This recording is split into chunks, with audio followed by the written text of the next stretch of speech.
Authentic is sponsored in whole by Voice of Prophecy. Back in the 80s, there was this horrible movie, a complete and utter theological mess. But today we're going to look at the real thing, the last temptation of Christ.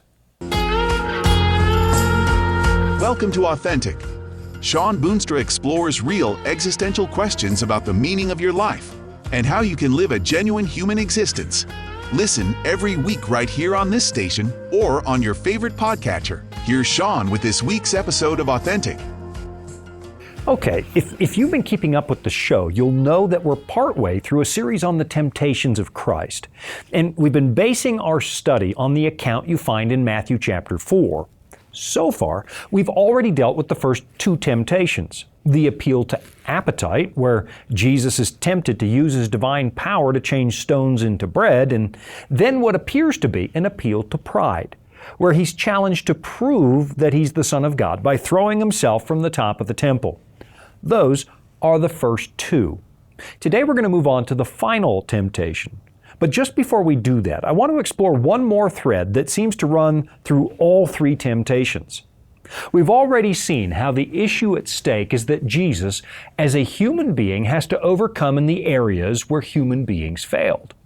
We know that he came to save humanity, and in addition to reconciling the debt we incurred when we broke faith with God, he also adopted our human nature in order to become the new head of the human race, the last Adam, as Paul describes him in 1 Corinthians chapter 15.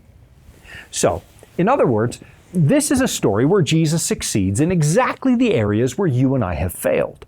And you can really see this when you consider it from the perspective of the Exodus, a story that suddenly takes on a much broader dimension when you review it from the vantage point of these temptations.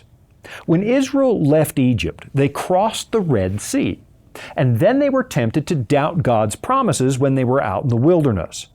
They saw God's incredible provision with their own eyes when he drowned the Egyptians in the Red Sea. And yet, somehow, we find them grumbling moments after their miraculous delivery. Moses, what exactly are we supposed to eat out here? Their grumbling leads to the delay of their ultimate deliverance because now they have to spend 40 years in the wilderness. And the number one reason they had to do that was a lack of faith.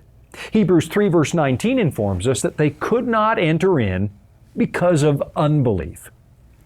Now, when you take a careful look at the whole incident from the moment of deliverance from Egypt to the moment when they finally cross the Jordan River, you get this interesting picture. In 1 Corinthians 10 verse 2, Paul refers to the crossing of the Red Sea as a baptism, which of course is followed by 40 years in the wilderness. And what do we find in the story of Jesus? We get his baptism in Matthew 3, immediately followed by 40 days in the wilderness. So in essence, Jesus is not just succeeding where Adam and Eve failed, he's also succeeding where the nation of Israel failed. In fact, he's succeeding where all of us fail, which makes him our perfect substitute. What we have in the person of Jesus is an awful lot of prophetic fulfillment. The Old Testament spends a lot of time foreshadowing his ministry. And you'll notice that the New Testament writers make the case for Christ by appealing to the Old Testament scriptures that predict him. And wouldn't you know it? When you look back at the themes involved in each of the three temptations, you find the very same thing. The first temptation challenges a hungry Christ to turn stones into bread. And you'll find that the subject of bread completely saturates the story of Israel in the desert. I mean, after all, they were fed by bread from heaven, by manna. And during his ministry, Jesus openly stated that the manna in the book of Exodus pointed forward to him. Most assuredly, I say to you, Jesus explained, Moses did not give you the bread from heaven, for the bread of God is he who comes down from heaven and gives life to the world. Now, if that wasn't clear enough, tell me, where was Jesus born? In Bethlehem, a word that literally means house of bread in Hebrew. Then we have the temptation involving the temple, which is the second temptation in Matthew's account, and it's the third temptation in Luke's account. Remember, Matthew and Luke organize the story differently depending on what they're trying to emphasize. Matthew goes to the temple second. And what was the temple? a system of rites and rituals that anticipated the work of Messiah. From the sacrificial lambs which pointed to the cross, to the annual feasts and festivals that foreshadowed different aspects of his ministry. The temple of Jesus' day was the second temple because roughly 600 years earlier, Solomon's temple was destroyed by the Babylonians. And when the second temple was built, the people were kind of disappointed because the presence of God did not show up and occupy the most holy place, the way it did when they dedicated the first temple. The Ark of the Covenant was missing because Jeremiah hid it from the Babylonians. And to this day, we still have no idea where it is. So there was no Shekinah glory in the most holy place of the second temple. But still, the prophet Haggai predicted that somehow this second temple would be more glorious than the first. The glory of this latter temple, he said, shall be greater than the former, says the Lord of hosts. And in this place I will give peace, says the Lord of hosts. So how would that be possible? Well, in the first temple, the presence of God was hidden behind a veil inside that room called the most holy place. But at the second temple, God actually stepped outside the veil and joined us out on the temple grounds as Jesus, the Son of God, who was God in human flesh. The person of Christ is a much more intimate revelation of God because, well, we can see Him for ourselves living in this world as a real, authentic human being. So, look at what happens in those first two temptations. They involve an invitation for Jesus to compromise these all-important symbols. If He uses His divine power to convert stones into bread, He does not succeed where Adam and Eve failed. And then the bread of life is of no effect. And then if He acts from presumption instead of faith and leaps from the temple suddenly becomes a symbol of God's failure, not a vivid demonstration of His faithfulness. Now, the same holds true for the final temptation, which is the devil's offer to give Jesus the kingdoms of the world in return for worship. Now, this is really powerful. What we have in the story of salvation is the story of God restoring the broken human race and the eventual establishment of His everlasting kingdom. This coming kingdom is easily one of the biggest prophecies found in the Old Testament, including this pivotal passage found in Daniel chapter 7, a scene that takes place at the close of heaven's judgment. It says, "Then to Him was given dominion and glory and a kingdom, that all peoples, nations, and languages should serve Him. His dominion is an everlasting dominion which shall not pass away, and His kingdom the one which shall not be destroyed." According to the Bible, this is the moment that God is driving toward, the establishment of Christ's kingdom, the moment when His only begotten Son lays claim to this planet and He takes His place as the rightful head of our human race. You find this echoed again in Revelation chapter 21, where it says, "And I heard a loud voice from heaven saying, Behold, the tabernacle of God is with men, and He will dwell with them, and they shall be His people. God Himself will be with them and be their God." So, as you probably already anticipated, there is a lot at stake in this final temptation. And I'll be right back after this quick break to take a better look at that. Life can throw a lot at us. Sometimes we don't have all the answers. But that's where the Bible comes in. It's our guide to a more fulfilling life. Here at the Voice of Prophecy, we've created the Discover Bible Guides to be your guide to the Bible. They're designed to be simple, easy to use, and provide answers to many of life's toughest questions. And they're absolutely free. Sign up at BibleStudies.com today and start your journey of discovery. This is Authentic with Shawn Boonstra and the Voice of Prophecy. I'm thinking this might be a really good moment to go back and review a little bit of biblical history, because the broader context for the third temptation of Christ is really, really important. In fact, it doesn't make a lot of sense until you read your way through the entire book. In the 12th chapter of Revelation, there's a surprising statement, or at least it's surprising when you consider what it really says. Here it is now from Revelation 12, verse 7. It says, "And war broke out in heaven."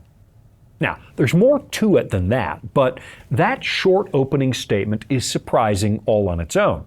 The way that Christians have traditionally talked about heaven, we've managed to convince ourselves that it's a perfect place where nothing bad can ever happen, the abode of perfect happiness, like the Elysium fields of Greek mythology. But that's not the story the Bible tells, because God has not isolated himself from pain. He actually gets it. In the biblical story, the struggle between good and evil didn't begin with us, although it certainly includes us. It began in the presence of God, and I'd be lying if I told you that I completely understand how that's possible. I mean, how does evil emerge in a universe created by a perfect, loving God? I mean, I have some idea, because the Bible gives some details, but there's no way I can completely explain it. Because, of course, if you could explain the origin of evil in a satisfactory way, well, it wouldn't be evil anymore. Why? Because you came up with a good reason for it, and there isn't one. So, let's get back to the passage at hand, Revelation 12 and verse 7. And war broke out in heaven. Michael and his angels fought with the dragon, and the dragon and his angels fought, but they did not prevail, nor was a place found for them in heaven any longer. The Bible describes a conflict in the heavenly realm, a conflict that ended with the devil and his angels being evicted. And what was the issue? Well, there's a passage in the book of Isaiah that explains the problem by using Lucifer's own words.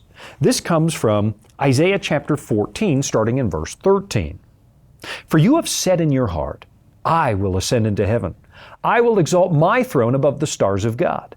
I also will sit on the mount of the congregation on the farthest sides of the north. I will ascend above the heights of the clouds. I will be like the Most High.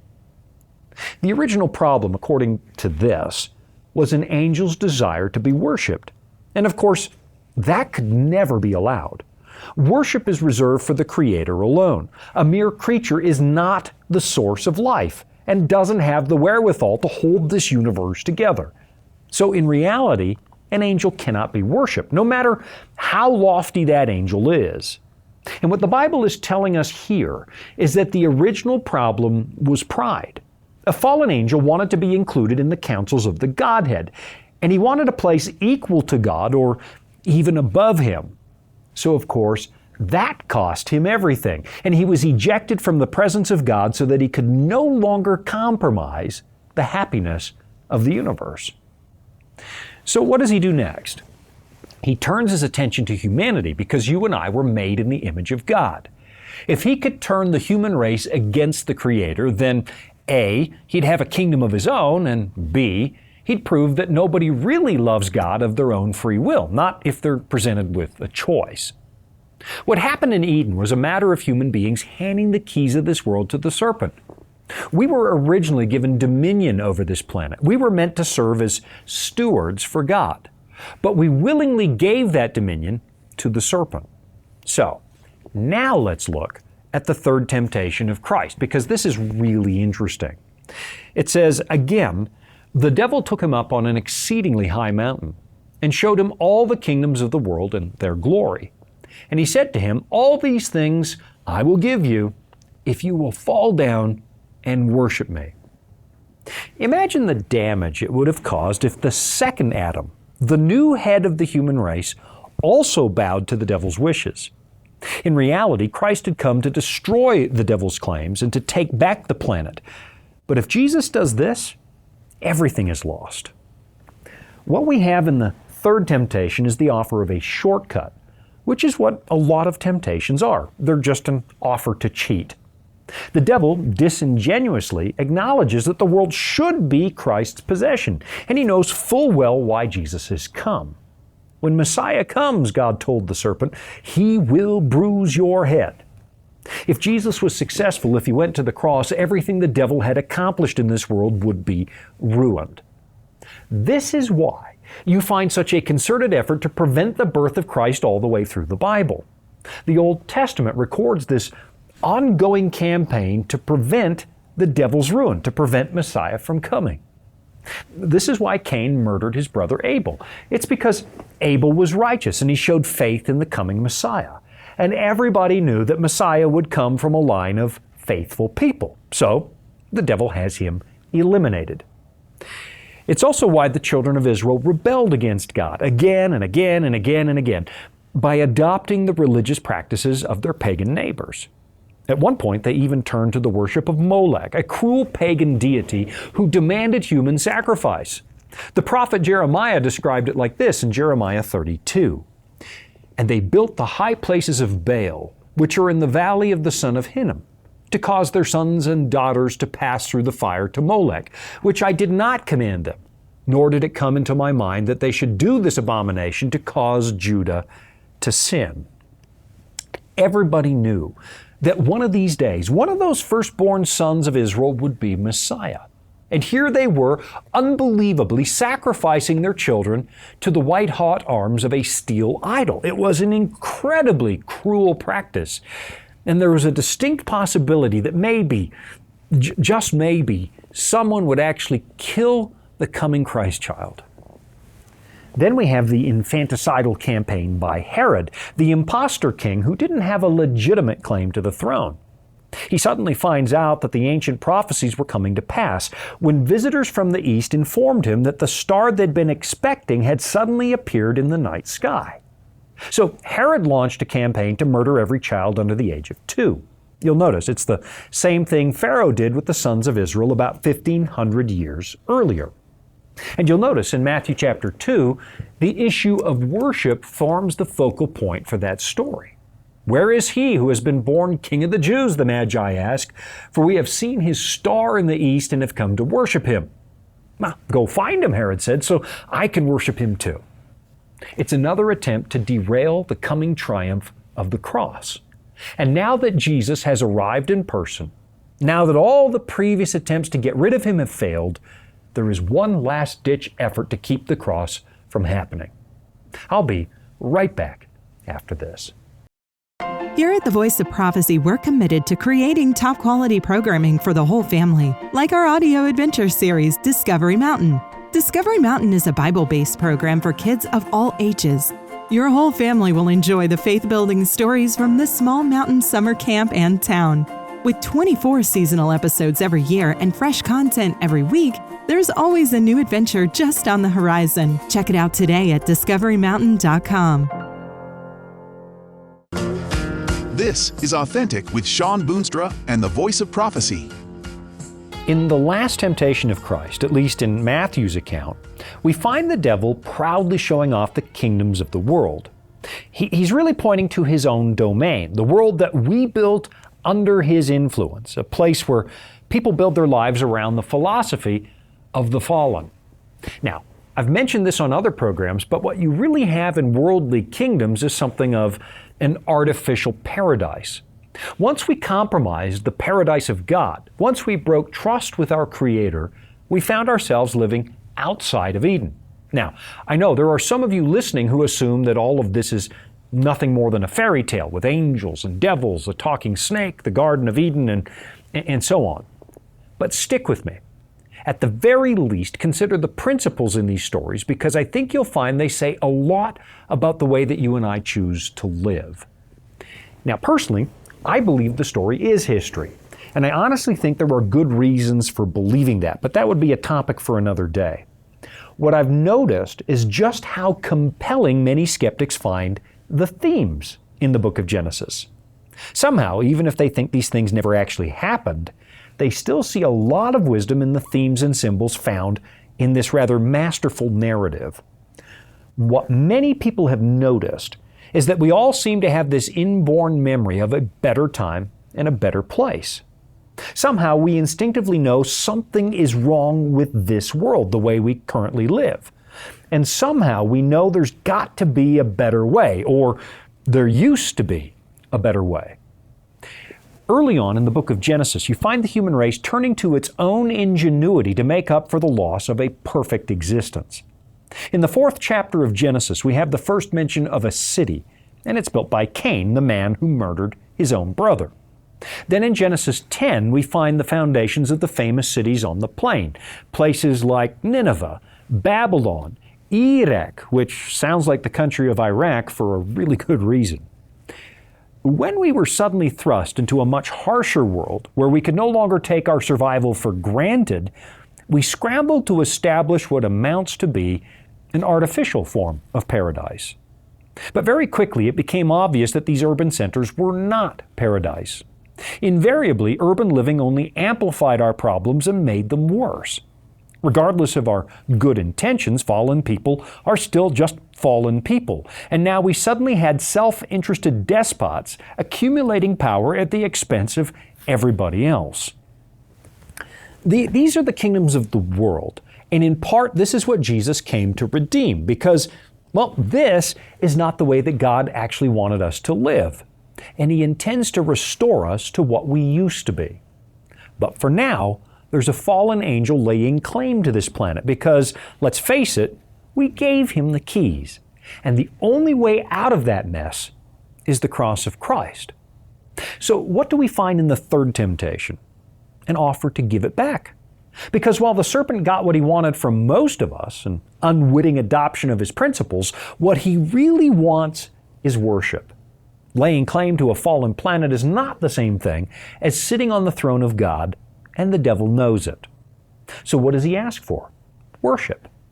Look, Jesus, why would you do this the hard way? Why go to a cross? I mean, look at these people. Look at the way they despise you. You sent them prophets and they put the prophets to death. You pled with them, tears in your eyes, and they still went and worshiped idols and murdered their own children.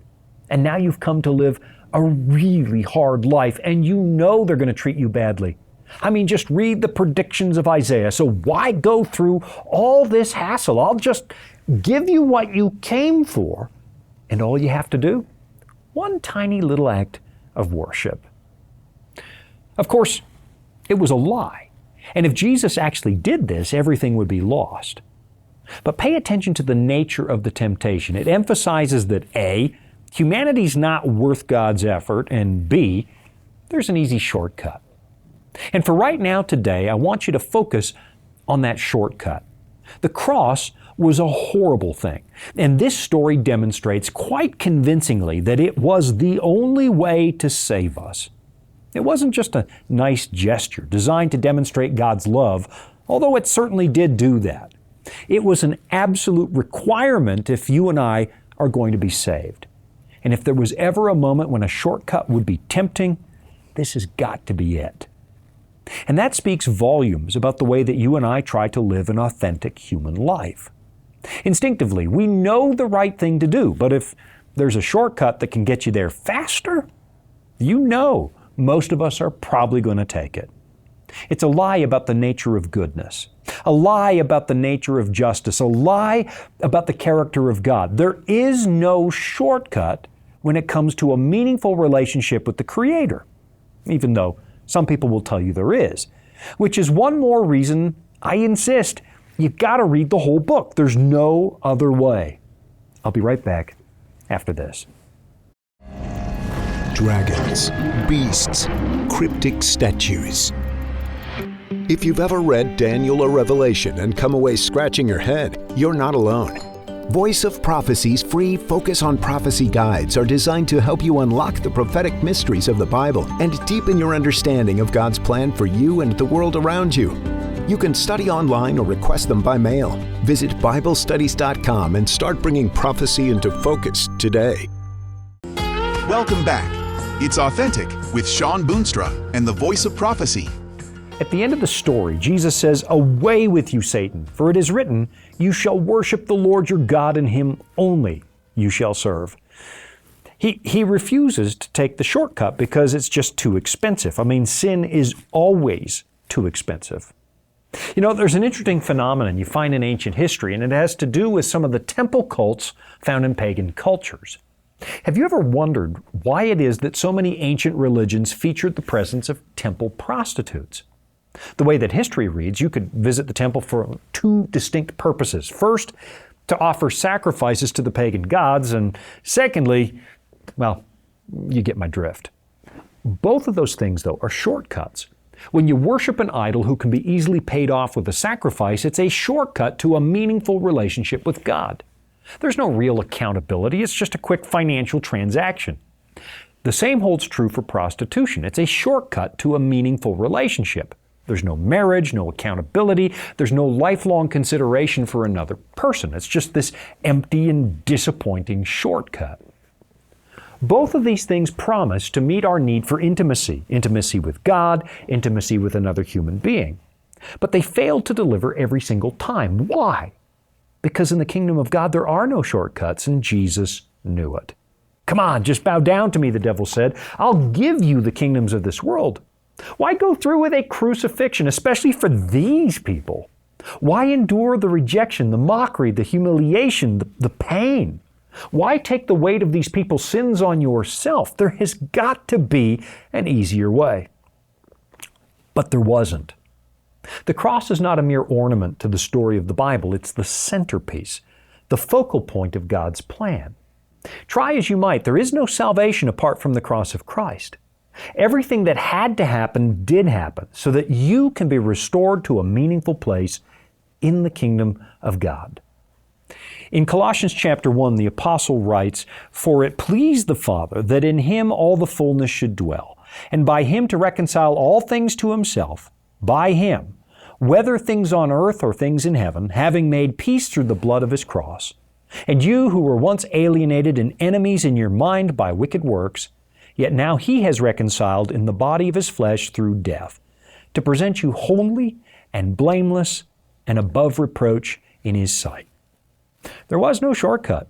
Not for Jesus, not for you.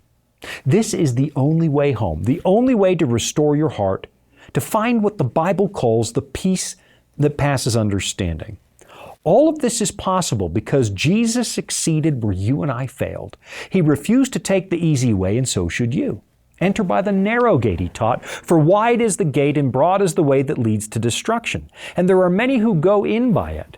Because narrow is the gate and difficult is the way which leads to life, and there are few who find it.